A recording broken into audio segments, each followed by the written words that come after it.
익숙한 실내나 아니면 사람이 많지 않은 곳에서는 스스로 보행을 하지만 아직 계단을 오르내린다든지 그리고 내리막길, 사람이 많은 곳에서는 스스로 보행을 하지 못합니다.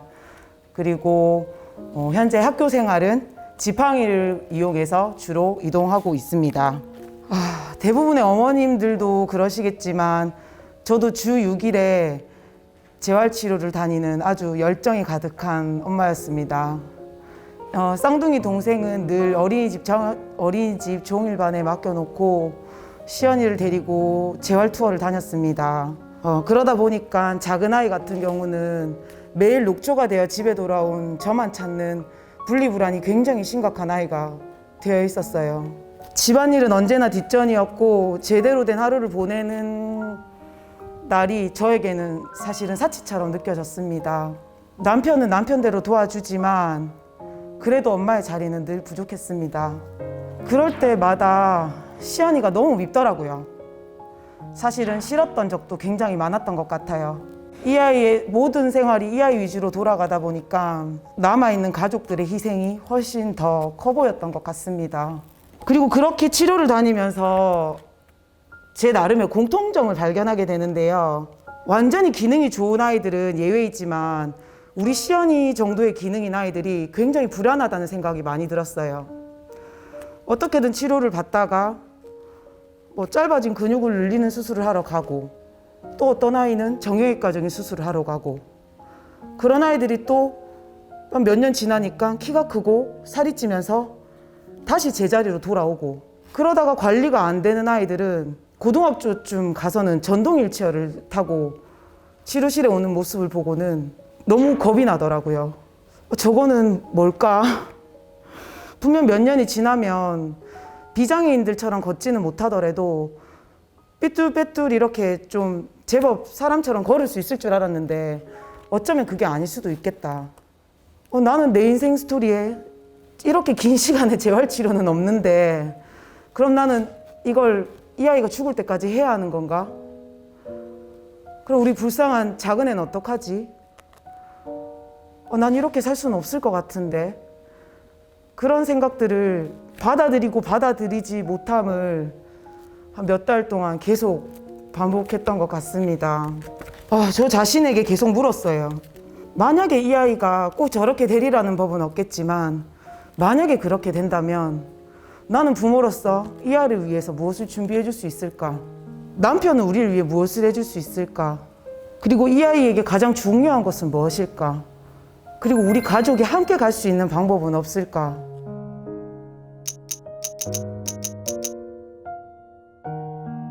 이런 고민을 계속하던 시점, 그래, 치료 시간이라도 조금 줄이면 이제 밥이라도 아이들에게 제대로 해줄 수 있고 작은 아이도 조금 더 신경 쓸 수 있을 것 같아서 시연이가 3살 11월이 되던 시점에 방문치료라는 치료를 통해 김동훈 선생님을 처음 만나게 되었습니다.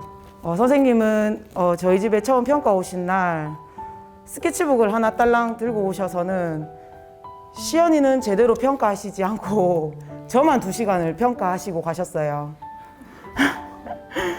본인의 수업 방향을 설명해 주셨고 그걸 이해해야 이 수업이 효과가 있을 것이다 하시면서 선생님께서는 어머니 저는 주 1회 치료만 합니다. 대신에 제가 간단한 치료법들을 알려드릴 테니까 어머님이 배워서 열심히 해주시면 됩니다. 그리고 마지막 말씀이 어머니 제가 정확하게 말씀드릴게요.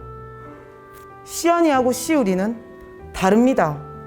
이 두 아이는 앞으로 다르게 클 거예요. 가는 방향이 다릅니다. 라고 말씀하시면서 하지만 우리가 그 다름 속에서 이 두 아이가 함께 살아갈 수 있는 방법을 한번 찾아보자고 하시면서 저희의 가정 재활이 시작되었습니다. 저희는 지금 6년째 가정 중심의 재활을 하고 있는데요. 처음에는 우리가 과연 이걸 할 수 있을까라는 생각도 했지만 사실은 제 몸이 조금 편해지고 나니까 저는 숨통이 조금은 트이는 것 같았습니다. 저희가 다니고 있는 대학병원은 6개월 치료를 하고 3개월, 4개월의 대기 시간이 있습니다. 그래서 6개월 동안 주 2회 물리치료를 받고 나머지 3, 4개월은 치료를 다니지 않습니다. 그리고 한 달에 한 번, 지금은 한 달에 한 번만 이루어진 김동호 선생님 치료실에 가서 저희가 한 달 동안 시연이를 열심히 치료해 준 것들을 이제 저희가 궁금했던 것들, 운동을 시키면서 궁금했던 것들, 또 느꼈던 것들을 선생님께 말씀드리고, 선생님께서는 또 이제 이번 달에 우리 시연이에게 필요한 것들을 준비해 주셨다가 저희가 가서 실습하고 설명을 듣고 다시 집으로 돌아와서 한 달 동안 열심히 운동을 시킵니다. 근데 제가 이렇게 말씀드리면 에이 그거 아무나 하는 거 아니에요. 시연이 엄마 진짜 대단하네요.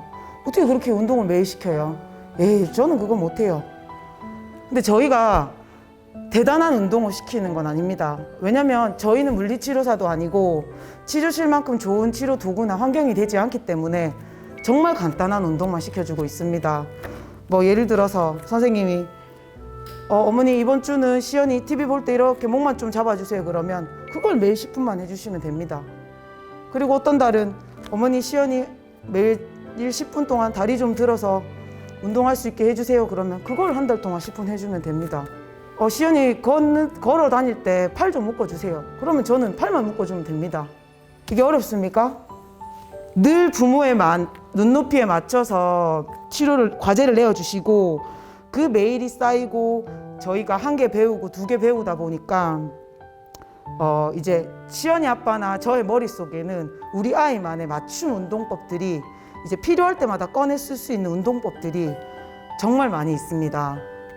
제가 받는 가장 많은 질문 중이에요.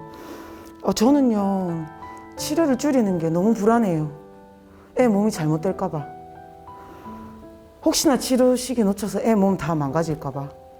우리 아이들은요, 사실은 매일 그렇게 열심히 치료를 다닌다고 해서 엄청나게 좋아지거나 엄청나게 나빠지지 않습니다. 그거는 여기 계신 어머님들도 한 번쯤은 경험하셨을 거라 생각합니다. 저는요, 전력 질주보다는 조금 가늘고 길게 가셔야 한다고 생각합니다. 재활은 끝이 없거든요. 평생 가야 합니다. 우리가 밥을 먹듯이 우리 아이의 삶 속에 들어와 있어야 한다고 생각합니다. 그리고 우리에게는 장애 형제만 있는 거 아니잖아요. 비장애 형제도 있고 남편도 있고 그리고 반드시 나도 돌보아야 합니다. 내 마음이 편해야지 아이들에게 따뜻한 말 한마디 더 해줄 수 있고 내 몸이 편해야지 아이들과 놀아줄 때도 부담스럽지 않습니다. 이 아이만 보고 어떻게 하면 걸리면 이 상황이 끝이 날 것이라는 생각보다는 이 아이가 세상을 살아가는 길 중간에 재활이 한 부분이 되어야 한다고 저는 생각합니다. 저희 집은요, 현재는 아빠가 주가 되어서 시연이 운동을 시켜주고 있습니다. 그 시간 저는 작은 아이와 시간을 보내고요. 매일 밥을 먹듯이 운동을 합니다. 운동 시간이 한 타임 들어와 있거든요, 저희 집은. 근데 사실 처음부터 이게 막 쉬었던 거는 아니었어요. 귀찮은 날도 분명히 있었을 것이고 또 이제 제가 훈수라도 두면 아빠는 그렇게 잘하면 네가 하지 하면서 싸우는 날도 굉장히 많았었고요. 그래도 저희 가족이 가장 잘한 일은 시연이를 집에서 운동시킨 거라고 자신 있게 말씀드릴 수 있습니다. 가장 행복할 것은 우리 가족 중 누구 한 명도 소외되는 사람 없이 함께 갈 수 있다는 겁니다. 시연이가 아빠랑 운동하는 시간에는 이제 저는 오롯이 우리 작은 아이와 시간을 함께 보낼 수 있고 그리고 아빠도 매일 운동을 시켜야 하기 때문에 책임감을 가지고 항상 일찍 퇴근을 합니다. 어떤 날은 쌍둥이 동생과 함께 운동을 하기도 하는데요. 온 가족이 함께 모여서 공놀이를 한다거나 숨바꼭질, 술래잡기를 할 때도 있고 또 아빠가 이제 늦게 오는 날이거나 제가 저녁 준비를 하는 동안 이럴 시간에는 또 제가 저희 쌍둥이 아이들에게 운동거리를 줍니다.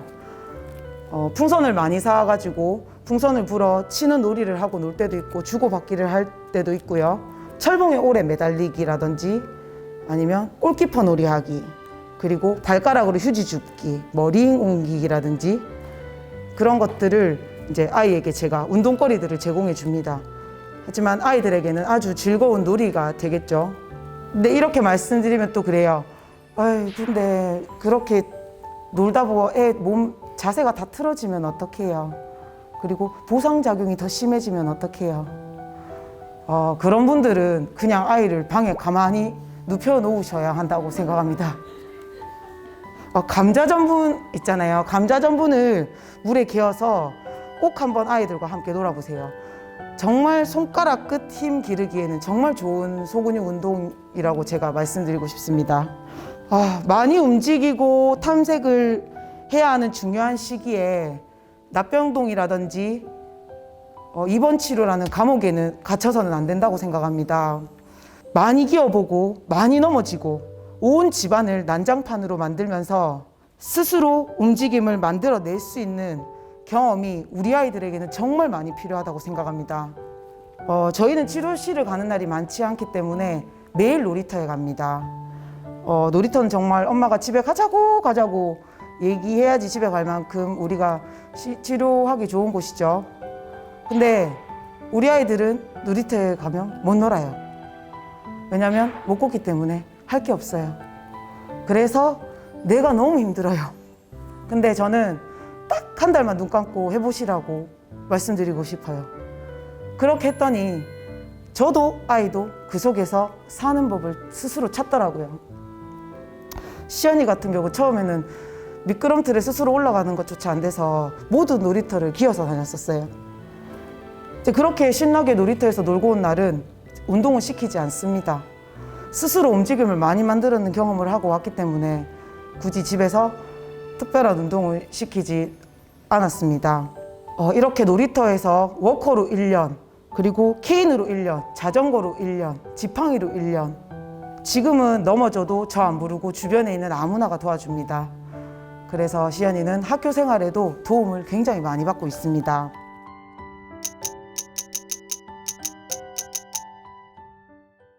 저는 보조도구가 없으면 못 살아요. 왜냐면 저를 편하게 해주는 게 보조도구거든요. 우리 육아는 뭐다? 육아는 장비빨입니다. 그쵸?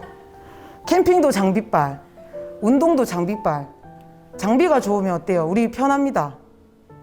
그래서 저는 보조도구를 정말 사랑합니다. 근데 이렇게 보조도구를 많이 쓰다 보니까 주변에서 그런 말들을 해요. 저는 이렇게 보조도구 주면 애가 의지할 것 같아서 잘 안 주게 돼요. 근데 제가 지금도 보조도구를 쓰고 있는데요.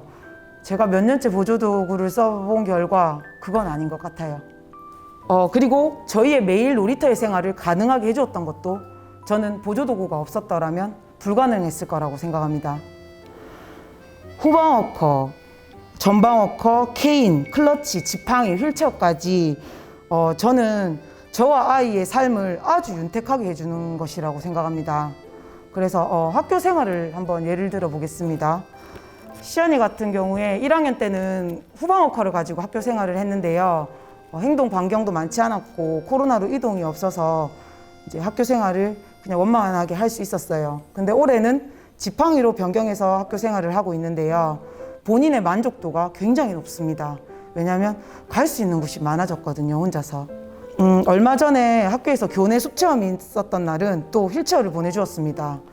지팡이로 느린 걸음으로 친구들 쫓는 시간에 저는 오히려 휠체어에 편하게 타고 친구들과 속도 맞춰서 같이 보고 같이 느끼는 게 맞다는 판단하에 저는 휠체어를 보냈습니다.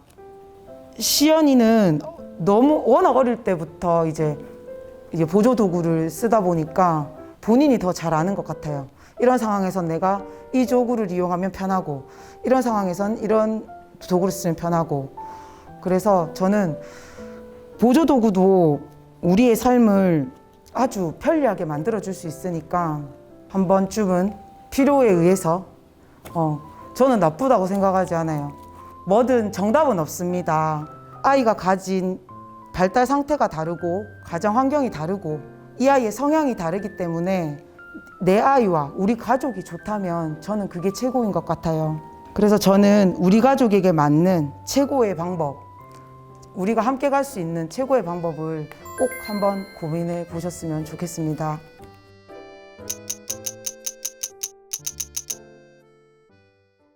오늘 이런 자리가 저에게 주어진다면 꼭 하고 싶었던 말이 있었어요. 그래서 제가 오늘 그 얘기를 할 수 있게 되었어요. 바로 장애 아동들의 자존감입니다. 저는 시연이가 어릴 때부터 장애인이라는 것을 알려주었습니다. 그냥 애칭처럼 아주 가볍게 이 아이가 받아들일 수 있게 불편하지 않게끔 알려주었습니다. 순간순간에 고비가 올 때도 또래 아이들의 그냥 사소한 고민처럼 아이가 받아들일 수 있게끔 정말 많이 애썼던 것 같습니다. 나는 장애가 있어 잘하는 것도 있고 못하는 것도 있다. 그거는 비장애인들도 사실은 마찬가지잖아요. 달리기를 잘하는 사람이 있고 뭐 그림 그리기를 잘하는 사람이 있듯이 장애는 다른 것이지 틀린 것이 아니다라고 아이들에게 꼭 말씀해 주셔야 한다고 생각합니다. 다름을 받아들이고 그 다름 속에서 잘하는 것들, 이 아이가 잘할 수 있는 것들을 아이가 더 잘 볼 수 있게, 아이가 내가 가진 능력들을 훨씬 더 이 아이에게 더 돋보일 수 있게끔 아이에게 얘기해 준다면 저는 여기 대한민국의 어설픈 비장애인들보다 우리 아이들이 훨씬 잘 크리라고 믿어 의심치 않습니다. 우리 아이들은요, 가진 게 엄청나게 많아요. 우리 아이들만큼 그 작은 성취감을 많이 경험해 본 아이들은 없을 거예요. 일반 아이들은 태어나서부터 걷기까지가 그냥 자연스러운 발달 상황이지만 우리 아이들 같은 경우는 뒤집기, 배밀이, 내발기기, 걷기까지 정말 많은 시행착오를 거칩니다. 많이 넘어지고 치료도 뭐 얼마나 다녀요. 그렇게 우리 아이들처럼 경험치가 많고 내공이 많은 아이들은 정말 저는 대단하다고 생각합니다. 그래서 저는 오늘 집에 가셔서 꼭 너는 진짜 대단하다고, 다른 아이들 한 번에 쑥 하는 거를 지금껏 얼마나 많은 경험으로 많이 넘어지고 많이 일어서서 이 경험을 너희 걸로 만들게 되었는지 정말 대단한 아이라고 꼭 말씀해 주셨으면 좋겠습니다. 초등학교 4학년 남자친구가 있는데요. 이제 이동 수업을 위해서 휠체어를 타고 도우미 친구와 함께 엘리베이터를 탑니다. 그때 갑자기 친구 한 명이 달려와요. 뒤에 이제 도우미 친구가 이야기합니다. 야, 니는 장애인도 아닌데 엘리베이터 왜 타는데? 그랬더니 휠체어에 앉아있던 친구가 충격을 받아요. 내보고 지금 장애인이라니. 그래서 그 친구가 집에 가서 엄마를 부둥켜 안고 펑펑 웁니다. 엄마 내보고 장애인이란다고. 똑같은 상황에 이번에는 휠체어에 앉아있는 친구가 막 달려오는 친구에게 이야기합니다. 야, 니는 장애인도 아닌데 엘리베이터 타러 왜 오는데? 나는 장애인이라서 엘리베이터 타고 가는데. 아픈 거 아니면 걸어가라. 어떤 아이로 키우시고 싶으신가요? 실제로 있었던 일이에요. 제 주변에서. 우리 시연이가 이런 부분에서 많이 편했으면 좋겠습니다. 장애는 틀린 게 아니라 다른 거라는 걸 참 예쁘게 받아들여서 잘 받아들일 수 있는 아이로 키우고 싶습니다. 끝으로 저희 가족의 이런 경험을 통해서 스스로 살아갈 수 있는 방법, 우리 시연이를 키울 수 있는 방법을 알려주신 우리 이루어진 김동호 선생님 정말 감사드립니다. 늘 칭찬과 격려로 우리 가족을 이끌어주셔서 저희는 시련이의 미래가 두렵지 않습니다. 그리고 늘 이런 자리를 마련해 주신 선생님들께도 정말 감사드립니다. 저도 지금처럼 언제나 묵묵히 최선을 다하는 시연이 엄마가 되겠습니다. 감사합니다.